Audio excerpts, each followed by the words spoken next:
Continuando agora o item 15. Pronunciamos há pouco a palavra milagre. Uma ligeira observação sobre isso não virá fora de propósito neste capítulo que trata do maravilhoso. Certa vez uma pessoa estava comentando que alguém estava doente.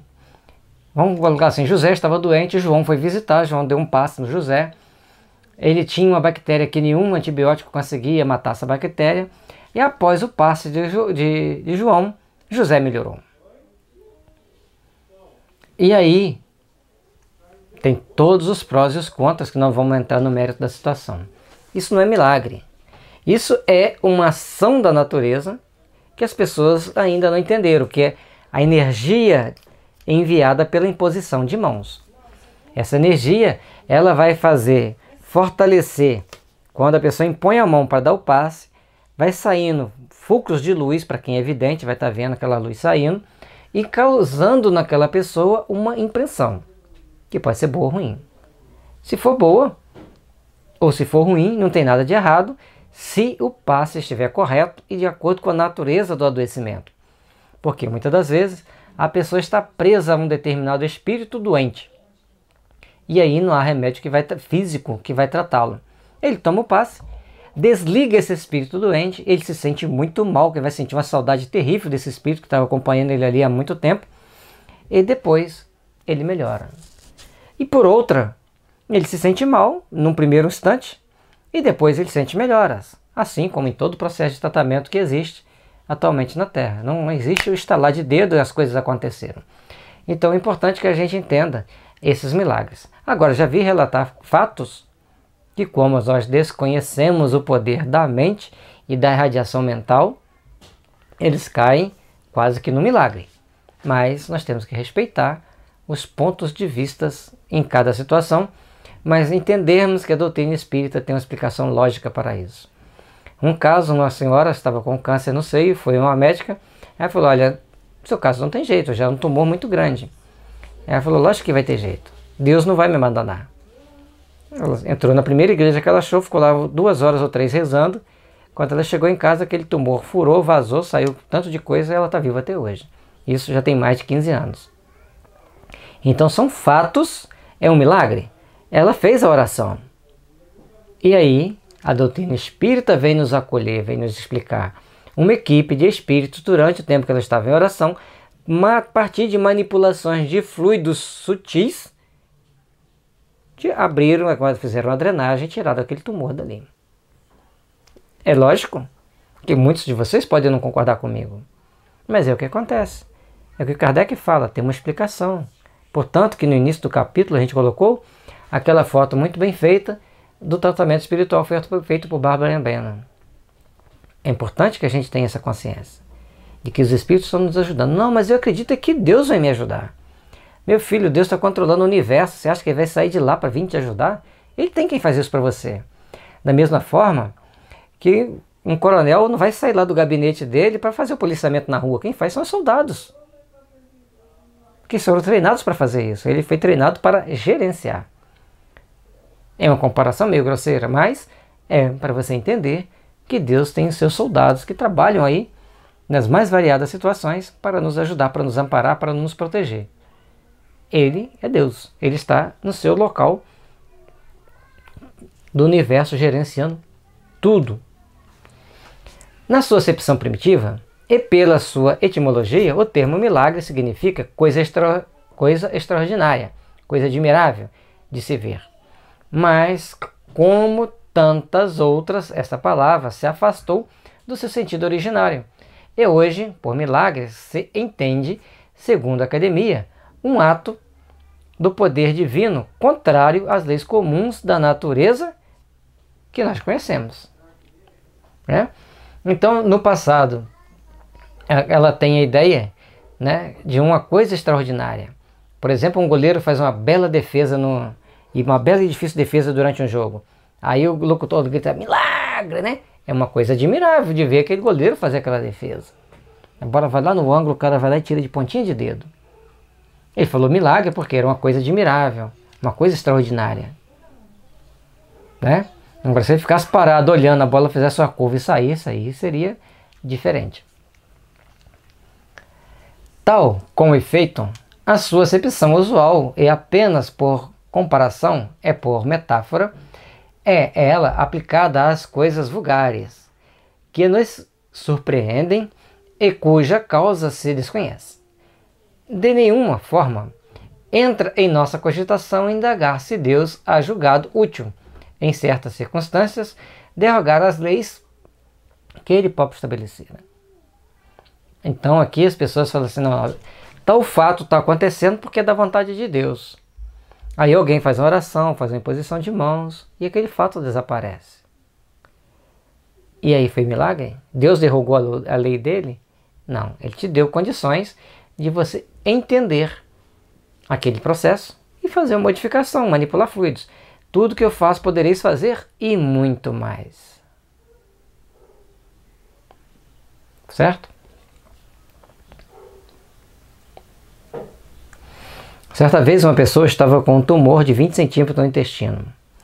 Então ela tomou por 45 dias uma homeopatia, que era para tratar o cancerinismo, né, para tirar a parte maligna do tumor. E quando ela foi fazer a cirurgia, tinha apenas um nódulo no tamanho da azeitona.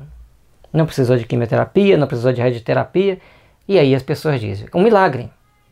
Não é um milagre, é a ação do remédio certo para o problema certo. Então as coisas acontecem e a pessoa tem as melhoras necessárias que se faz necessárias.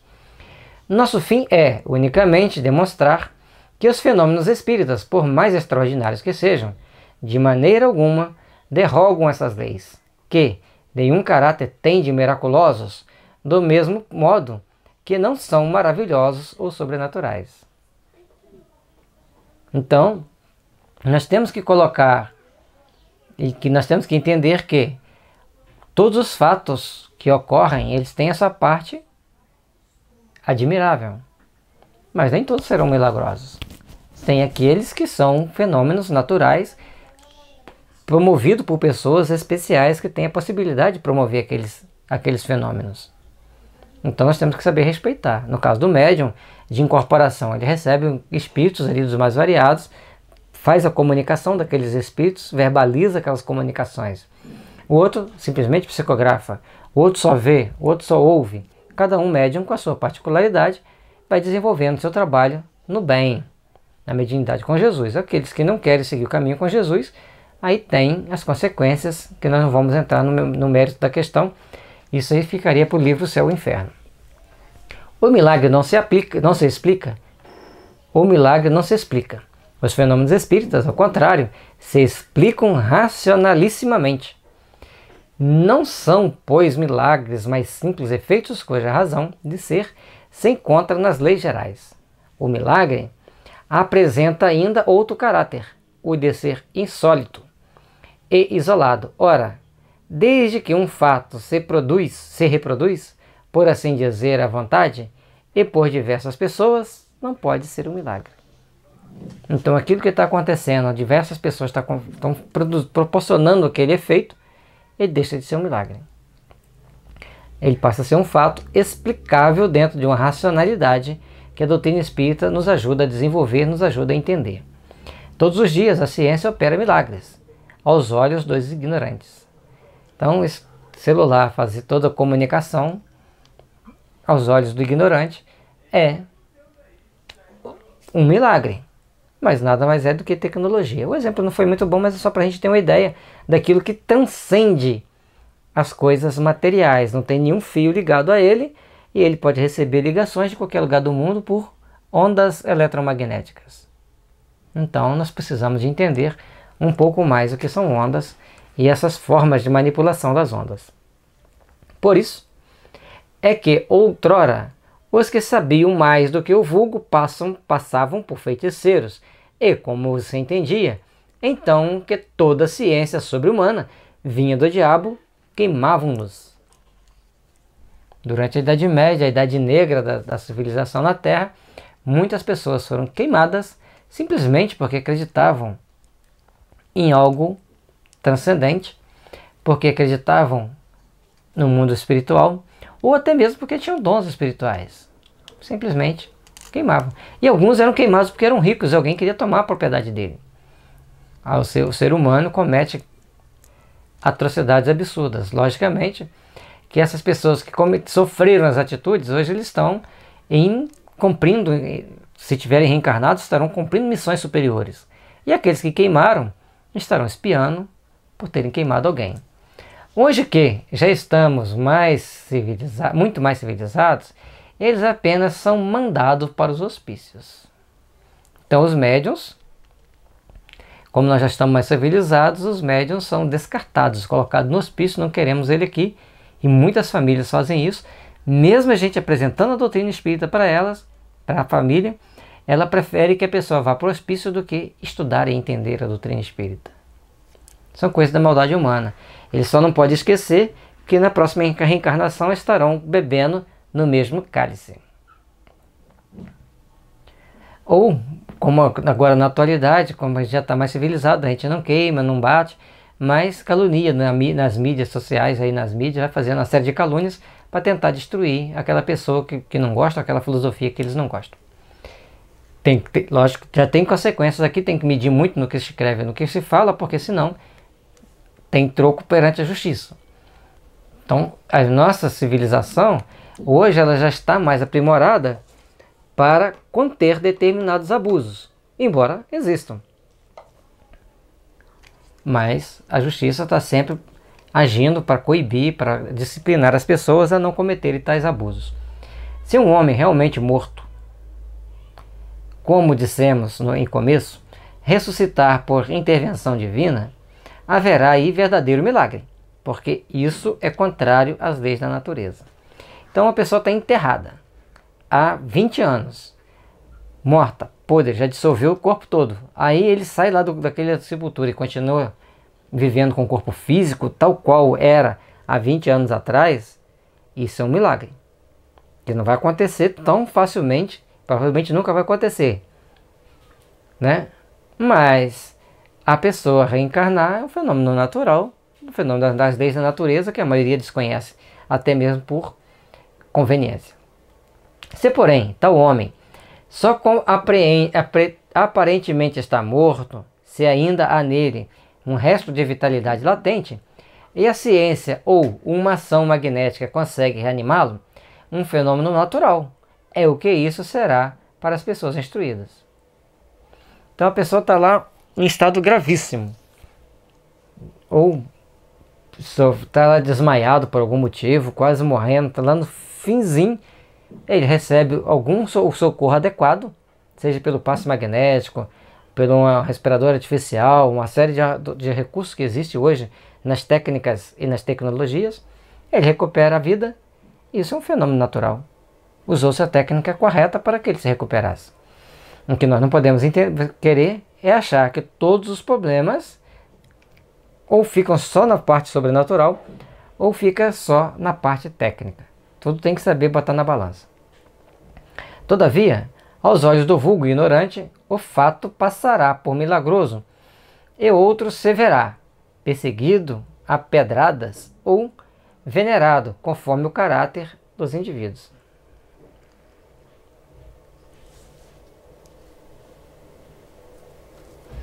Então, quando se tem um fato muito diferente, as pessoas têm duas situações, ou veneram ou condenam. E aí o Kardec deixou perseguido, pedradas, ou então ele vai ser venerado de acordo com o caráter da pessoa que produziu o fenômeno e daqueles que assistiram o fenômeno. Porque às vezes a pessoa provocou o fenômeno, mas ele é arrogante, prepotente, indisciplinado, e aí, logicamente, que ele não vai ser muito bem visto. E às vezes a pessoa provocou o fenômeno, é uma pessoa muito disciplinada, muito equilibrada, e as pessoas não gostaram daquele fenômeno ter acontecido através dela, porque queriam que acontecesse através de outra pessoa, ou que eles mesmos pudessem praticar aquele fenômeno. Solte um físico em um campo de certa natureza, com um papagaio elétrico, e faça por esse meio cair um raio sobre uma árvore, o novo Prometeu será tido certamente como senhor e de um poder diabólico.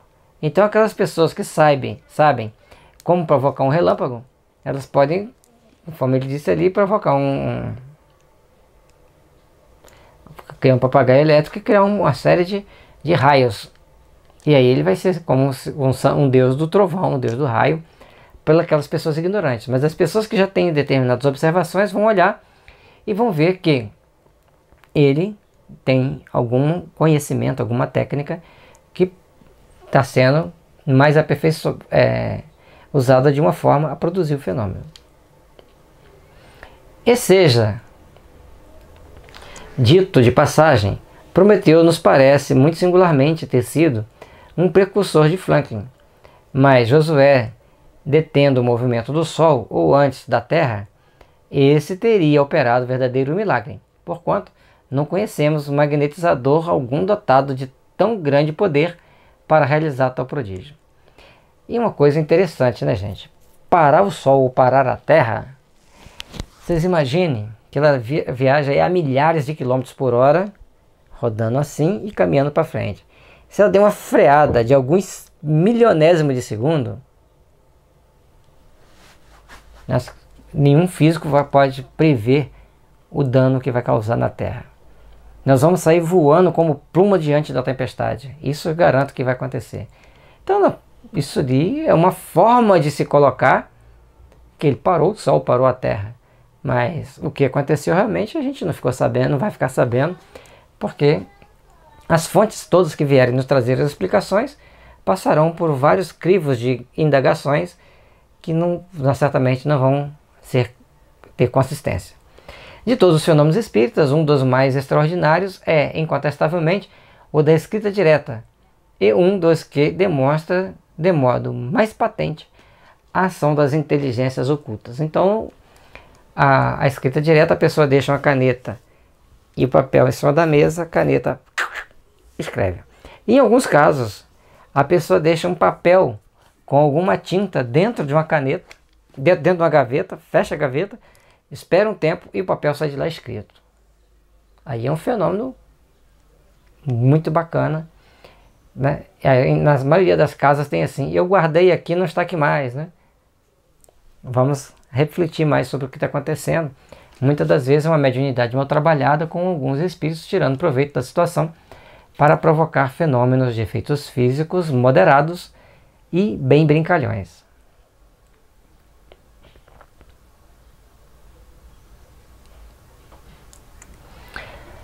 Mas, da circunstância de ser esse fenômeno produzido por seres ocultos, não se segue que seja mais miraculoso do que qualquer dos outros fenômenos.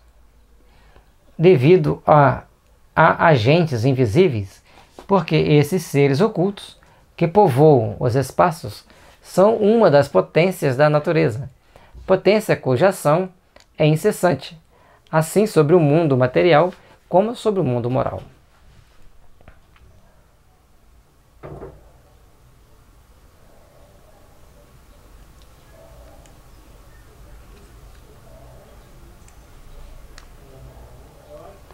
Então, os agentes invisíveis que provocam determinados fenômenos, que provocam determinadas ações,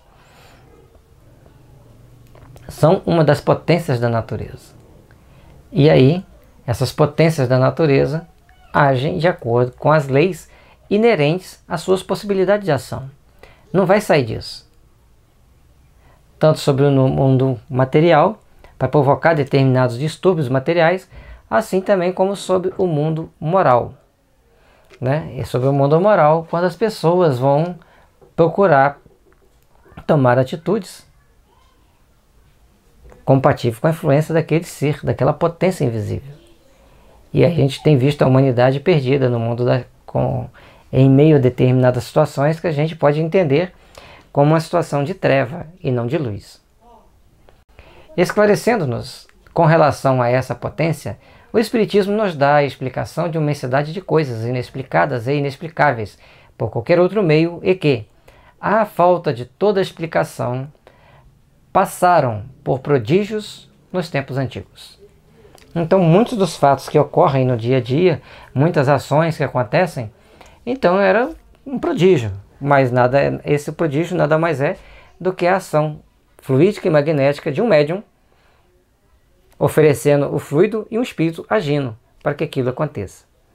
Então tudo tem uma explicação básica e compatível. Do mesmo modo que o magnetismo, eles nos revelam uma lei, se não desconhecida, pelo menos mal compreendida, ou mais acertadamente, de uma lei que se desconhecia, embora se lhe conhecessem os efeitos, visto que estes sempre se produziram em todos os tempos, tempos de ignorância da lei gerando a superstição. Então, o magnetismo, durante muito tempo, ele foi tido como uma coisa muito sobrenatural. Foram usando e aperfeiçoando esse magnetismo ao ponto de ser o ponto principal da geração de energia elétrica, porque todos os geradores têm ali dentro os ímãs com as ligações mais apropriadas para produzirem a eletricidade e a frequência coerente. Não é produzir de qualquer maneira, é com a frequência coerente. Então tem o desenho, tem o ângulo certo, tem todas as posições. Eu vou fazer um gerador, pega lá um ferrinho, enrola um fio, aí monto. Se você não botar os ângulos todos certinho, todo com a técnica adequada, não vai gerar, não vai funcionar, ele não vai produzir adequadamente. Conhecida ela, desaparece o maravilhoso e os fenômenos entram na ordem das coisas naturais. Eis porque, fazendo que uma mesa se mova, ou que os mortos escrevam, os espíritas não operam maior milagre do que opera o médico que restitui a vida a um moribundo, ou um físico que faz cair um raio usando a técnica mais adequada. Então, quando a mesa começa a se mover, na presença do médium, ou que um espírito consegue passar uma mensagem, ele está usando técnicas especiais, assim como o médico usa para ressuscitar, para reativar a vitalidade de uma pessoa moribunda, que é a pessoa que está muito debilitada, e um físico faz para cair um raio, que para eles é muito simples. Eles têm a técnica. Então ter a técnica é importante. Agora, para que o médico faça o tratamento numa pessoa que está em situação muito grave, e para que o físico faça cair um raio, eles têm que ter equipamentos. E para que o espírito produza determinados fenômenos, o equipamento chama-se médium. Aquele que pretendesse, por meio desta ciência, realizar milagres, seria ou ignorante do assunto, ou embusteiro. Então não é porque eu levo o livro dos médios que eu vou produzir milagres, que eu vou produzir fenômenos. Eu tenho que saber que tem uma lei, que tem uma regra que define, que age, que determina a minha forma de ação, que determina o conjunto de ações e reações inerente àquele fato. E é isso que vai fazer o grande diferencial da doutrina espírita com relação a outras religiões, que a doutrina espírita esclarece, dentro de uma racionalidade, os fatos ocorridos. E as outras religiões, às vezes, você tem que aceitar isso aqui, pronto, acabou, não questiona. Aceita essa fé. Não estamos condenando essas religiões, estamos apenas comparando duas religiões. Cada um está no seu momento de aprendizado, na escola de aprendiz que faz necessário a ele. E assim, a gente ouve também muitas pessoas falando mal da homeopatia. A gente tirou isso aqui na Revista Espírita de 1858, quando foi perguntado ao Dr. Moore o que ele achava da homeopatia agora que ele era espírito, que já estava no mundo dos espíritos. E ele dá a resposta muito bonita. A homeopatia é o começo das descobertas dos fluidos latentes. Far-se-ão muitas outras igualmente preciosas, formando um todo harmonioso que conduzirá vosso globo à perfeição. Então a gente está falando das pessoas que falam sem ter certeza daquilo que falou, sem buscar conhecimento de causa. Então fica aí esse recado da homeopatia para a pessoa poder entender que existe uma lei que rege os nossos corpos físicos, os nossos corpos espirituais, e portanto o remédio da homeopatia deve ser dado pela semelhança ou similaridade mais apropriada, e principalmente lembrarmos que existe um negócio chamado miasma, que se não for tratado, impede o bom resultado em muitos tratamentos. Em alguns vai ter a melhora, vai ter o resultado natural sem observar isso, mas nos problemas crônicos aí nós temos que entender o que é miasma. E se a pessoa falar que não acredita, não adianta discutir com aquele que não quer acreditar, que não quer ver, que não quer pesquisar.